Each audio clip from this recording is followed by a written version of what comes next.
কুমিল্লায় মা মেয়ের অস্বাভাবিক মৃত্যুর খবর পাওয়া গেছে। অভিযোগ উঠেছে আর্থিক সংকট, এনজিও ঋণের চাপ ও দীর্ঘদিনের অসুস্থতায় বিপর্যস্ত হয়ে তারা বিষপানে মারা গেছেন।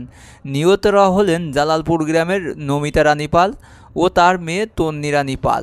স্থানীয় সূত্রে জানা গেছে, মৃত জীবনচন্দ্র পালের স্ত্রী নমিতা রানী পালের 3 মেয়ে। 2 মেয়ের বিয়ে হয়েছে অনেক আগে। ছোট মেয়ে তন্মি অবিবাহিত এবং পড়ালেখা করতেন। স্থানীয় দেবপুর স্পিনিং মিলে চাকরি করে সংসার চালাতেন নমিতা। গত 2 মাস ধরে অসুস্থতার কারণে তিনি কাজে যেতে পারছিলেন না। এতে তার আয় রোজগার বন্ধ হয়ে যাওয়ায় সংসারের খরচ চালানো কঠিন হয়ে পড়ে। পাশাপাশি বিভিন্ন এনজিও থেকে নেওয়া ঋণের কিস্তি পরিশোধ করতে না পেরে পরিবারটি প্রচণ্ড মানসিক চাপে ছিল।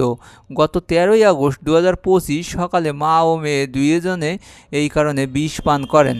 প্রতিবেশীরা তাদের কুমিল্লা মেডিকেলে নিয়ে গেলে কর্তব্যরত চিকিৎসক তাদের মৃত ঘোষণা করেন। পরে লাশ বাড়িতে নিয়ে আসা হয়। আর বন্ধুরা, এমন আজগবি খবর পেতে আমার চ্যানেলটা সাবস্ক্রাইব করতে পারো। আর ভালো লাগলে একটা লাইক দিও। ভালো থাকো।